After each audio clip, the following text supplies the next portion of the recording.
What up, boys? I am Tarman, the Star Man, served in Vietnam, man. And for those that don't know who I am, man, I am a live streamer who does LOLCOW coverage, I guess you could say.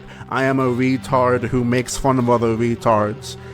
But besides LOLCOWs, I love Incelcore, and I've always wanted to do some interviews. So, here is my first interview with Not the Proper Attire. You might think that I'm cool, not your typical loser. Ever since high school, I've been a gooner, 6 feet tall. Got a chiseled jaw, nothing that's a fetish on me at all. All these stupid stage kids always wanna fuck me. Honestly, I find them disgusting. I don't want the touch of a woman or a man. All I need to do is drink it with my hand. The first question that I have for you is, do you remember the first time that you logged online? The first time that you went on the internet? I think possibly, besides stupid bullshit in school, I think maybe the first time was to watch like YouTube poops or something. That's my earliest memory of like me myself like exploring the internet myself was to look at YouTube poops like freaking Luigi in like Mario show shit. I probably That wasn't makes even sense. looking for it Like specifically. that actually makes a lot of sense. Holy shit, dude. YouTube poops. Do you remember like a specific one besides the Luigi one? I actually do. This is weird. No one's ever gonna know what this is, and in fact, I don't.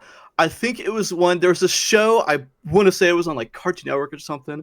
It was some show about like a skunk that did karate or something, and I just remember this one YouTube poop, watching it, and I know because I just remember because my dad got mad at me because I was playing it over the speakers and there was like had swearing in it. My dad was like, "What are you doing? Like we have like we're having company over a little bit. You can't be watching this shit." So if anyone knows of Karate Skunk YouTube poop where he's like, "What are you, a fucking square?" or something like that, I don't know. It wasn't that good, but that's. I'm gonna have to find it now. I'll find it for you and I'll send it to you later. Thank you, Yeah. my internet researcher, because I suck at that shit. But Nah, I am so autistic that it's like second nature to me, dude. I'm so fucking like I'm so zoned in on that shit. It's fucking crazy.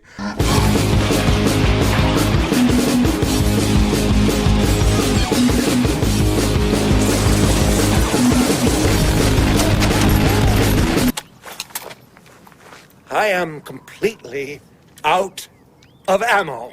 How would you define Incelcore? Do you actually vibe with the label, or do you see yourself as more pop punk? Because I've seen you use both. Like, what's your opinion on the genre, or like the movement as a whole? okay, how long do we have? Okay, We have forever, mate. We have forever. okay, good, because I that's a lot of things. Okay, definitely when I first started making music, I barely knew anything about Incelcore. Like maybe I heard like a little bit Negative XP, and I was like, okay, this is like the Strokes or whatever. Yeah. Whatever. That's cool or whatever. So I was mainly just making, but I was like, I listen, to like fucking 90s punk rock, like I'm gonna burp in the mic. Blink 182, Screeching Weasel, Dillinger 4. Yeah. Just shit like that. Anyway, so that's what I was doing when I was learning how to make music, and it wasn't until like a while when I realized that like one, that punk rock was gay and everyone in it is stupid and just like lame. Mm-hmm. And two, that Incelcore isn't as stringent on like how the music sounds itself. Was I like, you know what, this maybe Incelcore, my idea and why I wanted to get into it was Incelcore kind of like is what punk rock used to be in like the 80s and 90s, because I read all these books and shit about like the history of punk rock, and Yeah. and when you hear about just like how like, the absolute like crazy shit that went on, it's like it was like real like shock factor and all that, and just trying to get a rise out of people. And nowadays, I mean, everyone says it's the safest, fucking most boring, everybody can be punk rock thing that just is just so gay and lame to me. And it wasn't just about like being an asshole, which is what I think punk rock is about. Like that's why I like love him or hate him. Gigi Allen is the most punk rock person ever because he's a fucking he's Yeah, like I mean, like he's a fuck fucking that legend. guy. Yeah, no, he's a fucking Exactly, and legend. it's like I wouldn't want to be anywhere near that fucking guy, but like that's punk rock. To me, I guess you just be a fucking asshole. Yeah. And so when everyone in fucking they're wearing their goddamn battle jackets going like you belong, I just like this is just gay and lame to me. So I started to look outward and try to figure out, what is the opposite of this, but still like has somewhat decent music. And Incelcore was that. I felt like Yeah. for a second, that's what it seemed like it was, where it's just like you could just do whatever, like, hey, you can do whatever you want. There's no rules. Not that it's like that anymore, but it used to be like that for a second. Yeah. Lots of people gatekeep now about stupid, retarded shit. That's the whole scene, I guess. But hey, it is what it is, I guess. Yeah, you can gatekeep, and you can even be an asshole. I guess that's it. But like, I just don't like rules. I don't like rules, and rules are gay.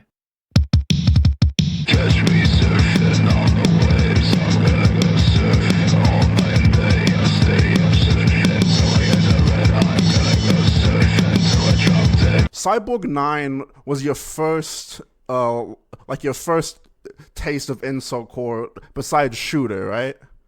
Yes, actually, it was when I was going through random Incelcore playlists, and I guess this is ironic now because Cyborg and basically everyone's like, he's not fucking Incelcore. Whatever. I think the label of Incelcore is a lot more playful than anyone gives it credit for. Like a lot of people who like they say this person's not Incelcore, they'll say that they're not Incelcore, but it's like it's a bit, like you kind of understand. It's something that you can tell when you hear it, and even if Cyborg is like a weird soy kind of guy, like hey man, his music resonated with that people and on the sort of out burner. Like you don't need a specific political ideology to be Incelcore. I mean, like look at Maniac and shit. It's just like. I actually agree with that a lot because I really liked Cyborg's like very early stuff, and like sure, I'll make fun of him. I'll call him her, whatever. I'll call it a mentally Caesar. ill fucking. I have no problem with that, but that doesn't mean that I hate the person. That doesn't necessarily mean that I even hate the music, But like, it is what it is. Well, I think the best part of Incelcore is that you just run into all sorts of like weird characters. Like, I'm sure like you're kind of on the same length, liking, always looking for like LOLCOWS and stuff. Yes. And part of it is like point and laughing, but part of it is like I just want to find interesting people because everyone I deal with in my day-to-day life is boring as hell in real life. So it's like there's got to be more interesting people out there.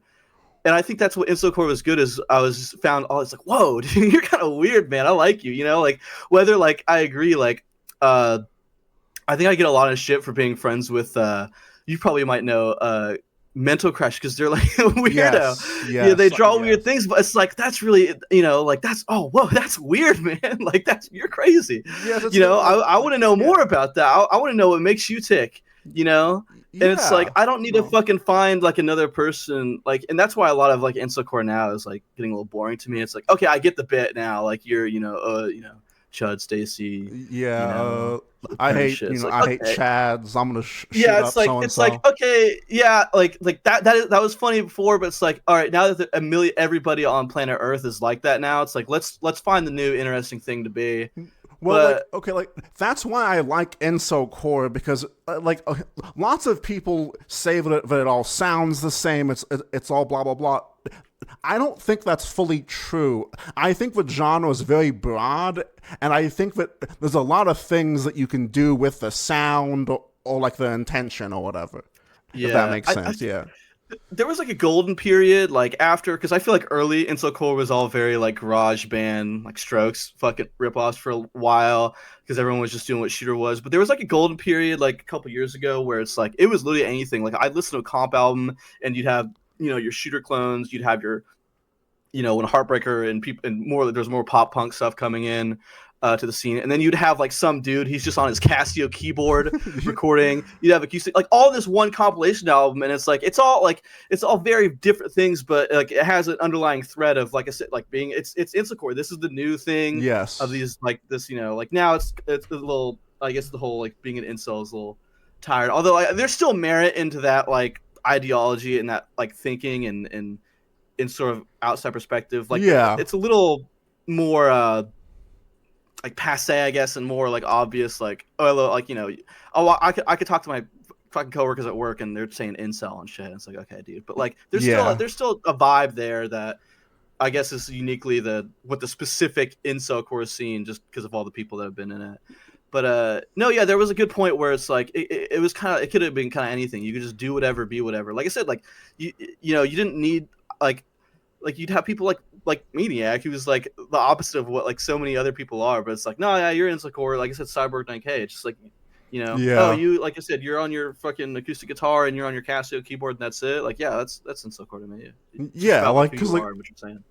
I like what Maniac is doing a lot. Like I don't agree with his take on the whole optics thing, but like the guy makes fucking great music. Like regardless of what you can say, that dude makes great music. You know.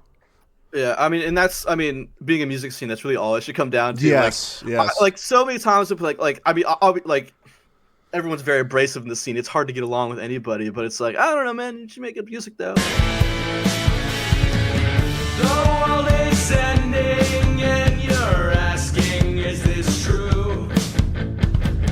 You've lost the will to simply interpret the truth.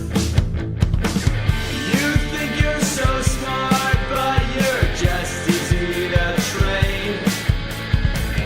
You use their slot machine more than your fucking brain. What did you grow up listening to as a kid? Not necessarily stuff that inspired your sound today, but like your first memory of like actual music. I mean, like actually, like first memories was like my parents playing like, you know, whatever, like Blink-182 or freaking Don't. Oh really? Stuff like that. Oh okay. Oh yeah, no, I mean that. That's sick. Yeah, it's like my parents are just like, you know, like my dad was in a punk rock band and shit. Oh really? Wait, seriously? Yeah. Oh, yeah. That's fucking sick as fuck. And I'm jealous. I'm a very busy person now. I've got a lot of like things going on in real life, and then like I'll get like text from my mom, and she's like, "I'm seeing Blink-182 and Alkaline Trio," and it's like, "Oh, that's cool. I'm at Walmart shopping." Oh. You know, like she's like they're always like going to these things, and no, like that's who put me onto it. I mean, like I said, like my dad like taught me guitar and stuff because I was like, this seems like easy. How do you do it? He's like, it is easy. So like that's why I listen to what I do. Like that's why I have a very, very specific like time and like music taste because it's just like what my dad listened to when he was, you know, like I guess like a teenager, and he just kept listening to it. So like that's why like I'll talk, like I said, Screeching Weasel and like No Effects or like Jawbreaker, like Fugazi, all these 90s like bullshit. Like it's like that's what it is, you know. I have obviously branched out and like found my own things to listen to and new bands. Like I love No Pressure. Oh shit, sweet and shit. I fucking love No Pressure. Like I'm not just like totally trapped in that, but like that's like that obviously informs my musical taste of just like, hey man, you gotta have good energy, you gotta, you know, sound, you know, fast, and you gotta keep it simple, you know. Like those are like my 3 rules of music, really. Oh shit. Oh, that's fucking tight, man. I had no idea that like your fucking father had a band. That's fucking sick as hell. Yeah, I get from some other buddies like Lucy 4 and shit. I get like industry plant allegations because I'm not gonna name names of people that I may or may not know, but all right. in certain labels, but it hasn't helped me anyhow. I'll tell you that much for free. So. Mentally challenged and all these various things. So now it is finally safe to call each other retards and act retarded sometimes.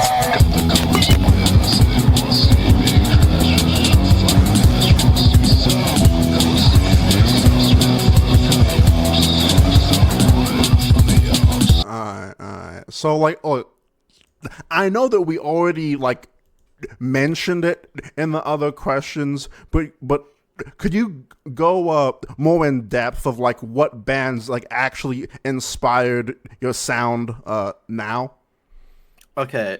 Okay. Well, I think there's it's obviously it's a combination of a couple. I mean, in like the most, if you know these bands, it's the most obvious thing in the world. Like obviously, Blink-182. Like Yes. that's not like, but every single fucking person in Incelcore is inspired Yes. by Blink-182. So like, okay, yeah, whatever. Well, but and that's just a simple, hey, try to make a hard sounding melodic, nice sounding song. Blink-182 can be described. I am burping a lot. Ugh, I hope you heard that. Blink-182 can describe as like, lullabies on crack, where it's like, this is just a nice sounding song, but you just amp up and you turn everything up and go fast. That's all that is, Blink-182 just trying to something sound good. But other things, especially recently, is No Pressure, which is, if you know the guy from The Story So Far, it's like his side project or whatever. Yeah. I don't like The Story So Far is okay. No Pressure is like the best band in the world. Those songs have such a good like energy to them, and just like hard, just like you get in quick and you go out even quicker. Like the songs are like a minute and a half. Yeah. It's just like melodic hardcore, that could be described as trying to be more recently, especially with my new record or something, like a little more diverse in like how I make the songs. And that's, I want to look at like NoFX to that, because NoFX, like you listen to NoFX and they'll do some ska, or maybe they'll do some weird like heavy, like not even heavy metal shit, but like I don't know, they always mix it up. They don't just try to do the same thing over and over again. So I like trying to do that, and it's like, what's a different way to do this? Like what if I didn't just play 3 chords, or what if I had a weird song structure or something? Not that NoFX is the most like progressive prog rock fucking punk band. I mean, they fucking blow dick, but whatever.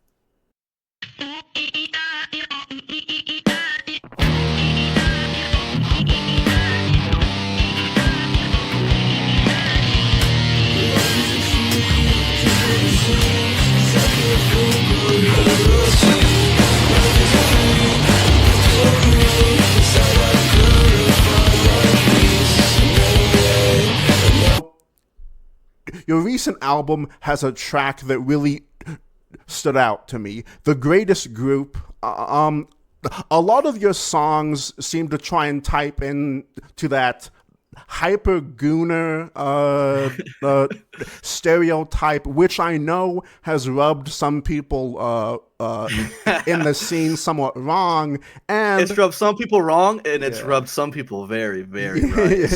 Very, very right. I was just wondering if you would consider yourself a top tier gooner, or is it more like a character that you play? Oh, dude, I blasted ropes right before this interview, man.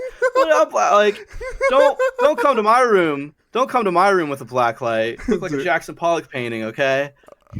Okay, I'm not gonna lie. Like, I at least bust 3 or 4 times, at least a day. But look, I was just curious because like it seems to be an actual kind of running theme. Like, I was wondering, I don't know, if it was more like a character or like more of a bit that you do. But my dog wishes it was a bit. What are you, fucking Shane Dawson, dude? Hey, I'm walking down the hallway and I see my cat looking at me with them fuck me eyes, dude. I mean, how am I supposed to resist? Yeah, okay? I mean, all right, fair enough, dude. Fair enough. All right. So, all right. Another question about a song that I really like. It's one of your singles. Don't Text Me. I was just wondering, like, did you have like a real life like inspiration from that? Like, did you have like a problem with like a dumb FOID, or was it more just like, like a meme? My songs, I really like writing from my life, but my popular songs are never written from my life, except for a couple. Okay. Which ones are and which ones aren't, that's up to that. But everyone's got things. There, and I can tell you for free, there are some funny stories associated with that song. Okay. For sure. But every song's a funny story. Oh man, are you just gonna fucking cuck me with that? Oh yeah, so I don't have to cuck you. I don't have to cuck you. I don't know. It's Incelcore, man. Everyone's got All right, Everyone's got all right, FOID all right. problems. I'm not gonna look. I'm not gonna fucking. I'm not gonna delve too deep into your personal life, but just so you know, I also dealt with mentally ill women, and I've also been stabbed in the leg by them also. So I know what it is. Okay. I'll reveal something for you here real quick. I actually find very interesting, and a lot of that the album that singles from. And I was trying to get with that. If you know the hidden track at the end that's like acoustic, Yes. Yeah. was like Yeah. the whole thing was like the entire album is me like in my head, like not that like there's like two types of songs, but the ones that are about girl, like a lot of it is like I'm in my head and I think all of these things, and I think that last song was supposed to be like, oh, I'm actually crazy, and I basically made all that shit up. Whoops, my bad. Okay, all right. Well, like, Yeah. that makes sense. Well, like, I was just curious because I love that album, by the way, and also make more music, you dumb dude. Make more. Okay. In fact, I think you'll be glad to know in Winter Zone. I definitely wanted to get on this. Is one to stop being so goddamn antisocial because I've just been so busy lately, and I'll like get back from doing all the things I'm doing, and you know I've got like all this real life stuff now, and so I'm like, oh, I don't have fucking, you know, I don't want to talk to you. But it was a lot easier back in the day. When I had nothing going for me, and I was just like, you know, like, because there was a really good period where like I quit my job and like went to college in quotes, which basically meant that I just like sat at home and just fucking, you know, was like Incelcore, trying to just like suck it up and be like, stop being fucking like lazy and gay. So I have been trying to like, I'm working on a new album, Hell yeah. which if fingers crossed that it comes out before March. There should be a new song coming out. I don't know when the hell this is going out, but in the first weekend in November, I guess. All right. Well, when November 1st. Fuck it. All right, I don't sweet, know. I was just recording today. I finally brought my aunt back in my room. Oh, really? Sweet, dude. Yeah. I don't know. You were probably. I went off a big tangent to sell out real quick. So I don't know what you're saying. Oh, you said make more music. I'm doing that. Yeah, just fuck it. I don't give a shit, dude. Like, just make more music, dude. Like, yes, I guess I'm gonna suck your dick, but like, you're like my favorite in the scene right now. That's like making music. So just fucking make more music. Okay. Some life advice, okay?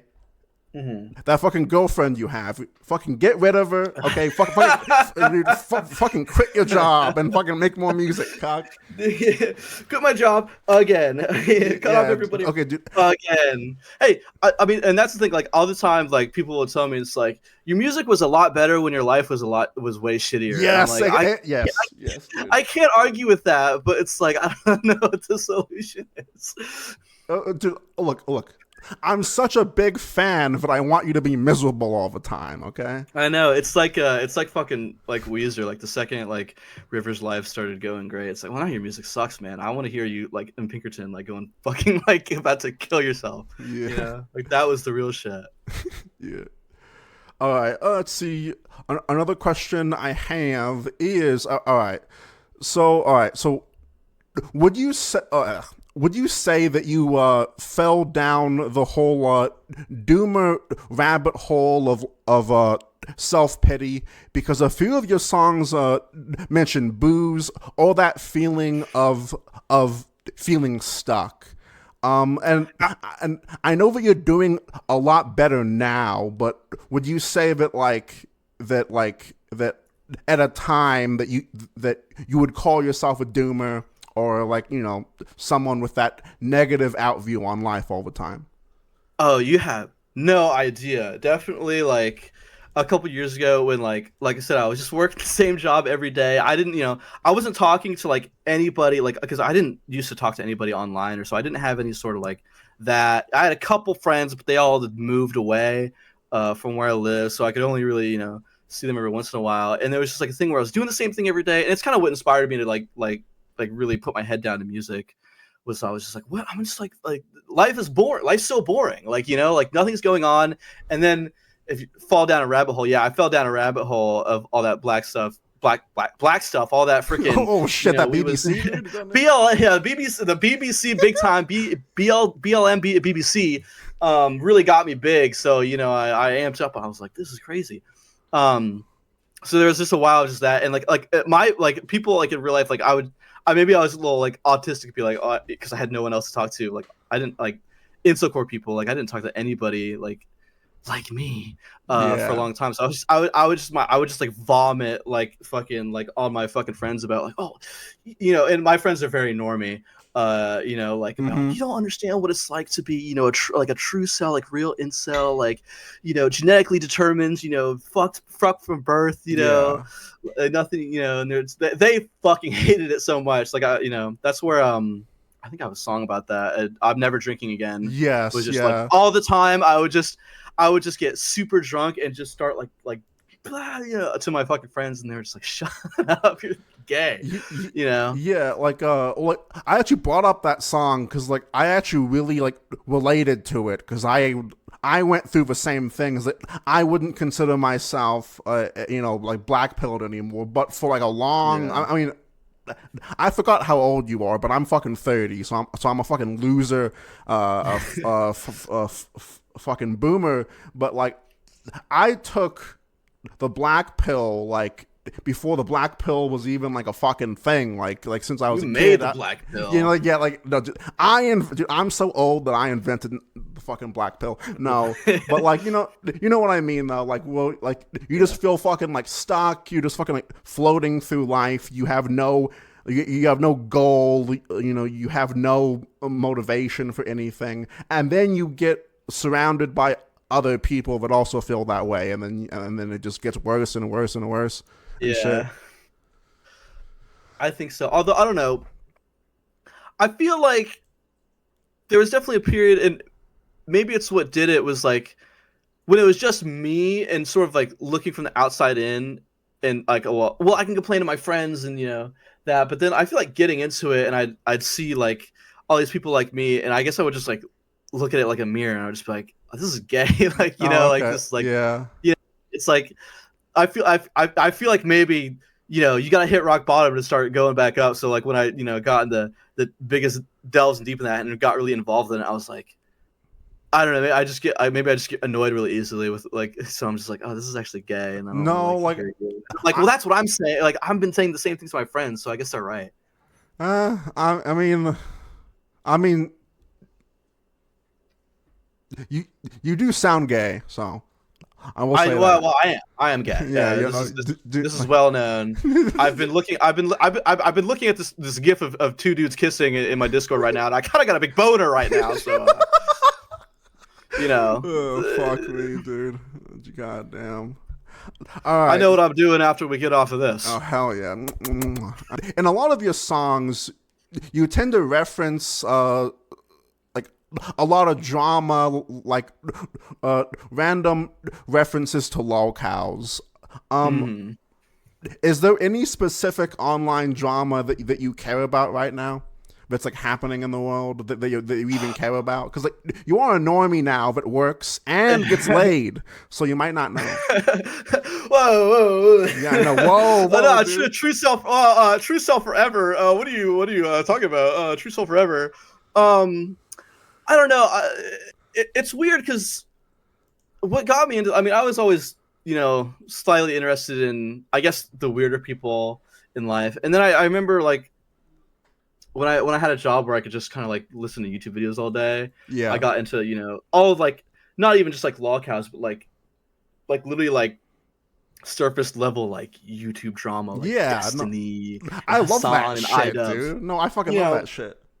And that is good. And it was just great because like, well, that's something for me to just listen to and keep me occupied, while I'm doing shit. And that's what kind of got me into it. And that's what inspired a lot of like songs. I'm like, well, I'd be like, I'd hear about the subject, and I'd be like, well, that'd make a really interesting like song. I was like, no one's written a song about, I hear about Giggly Goonshat. I'm like, no one's written a song about that. Yeah, because let's So that's actually how I found you, is that Goonshat song. Oh, really? That's weird. No, that's not actually a very popular song. No one really listens to that song. So it's weird that you found me.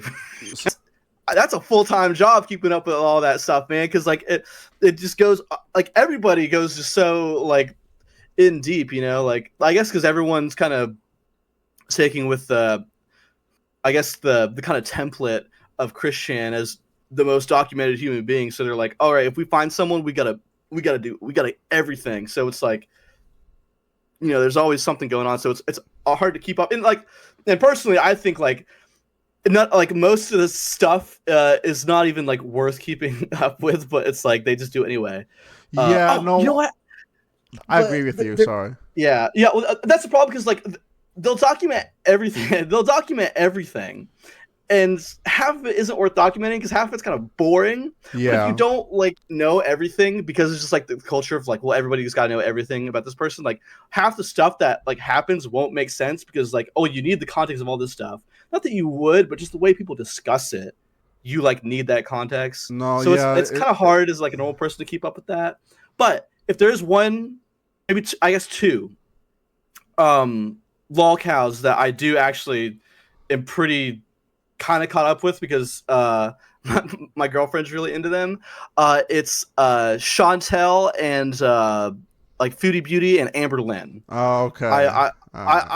I have a pretty good semblance on what's going on with them at all times, kind of right now. I am absolutely disgusted by that, but you're not in the Goro world, dude. No, dude. I hate those fat middle-aged broads that watch that shit, dude. Literally, the whole viewership on that whole sector is fat middle-aged woman without eggs. Okay. You have no idea. You have no idea. Cause like what I get it from always is I don't know if you've heard them, Sin and Sass. No, I don't know. There I are don't these want like to know. there are these two middle-aged like Redditors basically, and like they kind of piss me off. Like it's exactly the type of person that I don't like, where they're like, oh, this, you know, we're on their, you know, big thing, and we're not doing it because, you know, we just think that's like, they'll pretend like, no, we're not laughing at her because she's a big fat retard, which is like, that's what all she is. That's why. But they're like, no, Chantel, she's such a horrible person. And you look at it, it's like, she's not really that, like, she's not a bad person. She's just a fat retard. Yeah. You know, and it's funny to laugh at fat retards, but they want to like pretend that they're doing more than just spending all hours of the day laughing at a fat retard. There's nothing wrong with that, but they want to pretend that there's something more to that. They're like, we hate her. She's just not a decent fucking human being. She's, you know? evil. And like, she's and it's like they're harmless, man. Like these people aren't doing anything. Well, like but they pretend that they're like, oh, the scourge of the earth. Well, like I hate that shit when it comes to LOLCOWS because there's a specific sector that does it, that covers the gambling streamers, but they try and but they try and frame it as, we're not making fun of his mental illness, we're not making fun of his gambling addiction, this is a warning for the youth. You know, this is a warning. It's like what the fuck are you talking about? No, like literally the reason on why Boss Man Jack is entertaining is because he's a cracked out fucking he's fucking cracked out all the time, and he's a fucking retard. It's like nothing. It's like that's why you clip him, because he makes money. Like that's the reason. Yeah, like that's what people want to see, is people be like fucking weird and retarded and idiotic. But it's like if you want to actually like make a fucking warning, you'd go like interview like I don't know, like drug addicts in Las Vegas, and that would probably be pretty interesting. But it's also like a little different, where it's like you just find the person who's the most. Like, this guy literally streams himself going fucking crazy. So, like, it's easy, it's available, and it's funny. You know, it'll get all the clicks. It's like, hey, that's what's good. And it's like, there's nothing wrong with that. But I just hate, like, that. And that's what the girl world is. They like to pretend that, like, these people are anything other than just, like, they're fat retards. Yeah, dude. No. And that's all they are. But because half their audience are also fat retards, but they're, like, kind of in denial about it. You know? Yeah. Well, actually, you know, this person, they sold their cat, and that's not okay. It's like, who cares about their fucking cat? Or who cares that this person was, like, in, like fucking Sin and Sassy, like, complained so much that, like, Chantel, like, she was, like, breaking some stupid, archaic, fucking, like, 4,000-year-old or like, you know, 500-year-old rule in like Kuwait or something. It's like, wow, Chantel, what? You know, yeah, and it's like because she's like, well, she's converted to Muslim or whatever, and it's like, well, you didn't follow the rules of Kuwait. You didn't follow these freaking Arabian freaking 1,000-year Who fucking cares? You rules. suck my. Follow the rules, Chantal. You gotta follow the rules. And it's like, who the fuck are you, dude? Who cares? Oh, you put your fucking husband, who we also hate and think is an asshole, but then you fucked him over by doing this very like slight thing that is from a backwards culture that Like we we are freaks. We are degenerates. We are retarded. Don't moral around me. Don't say, oh, you can't say this. No, I'll fucking fuck off, dude. Like I fucking hate that shit so much. I wanna fucking rape them all. Rape them all. Yeah, fucking rape them all.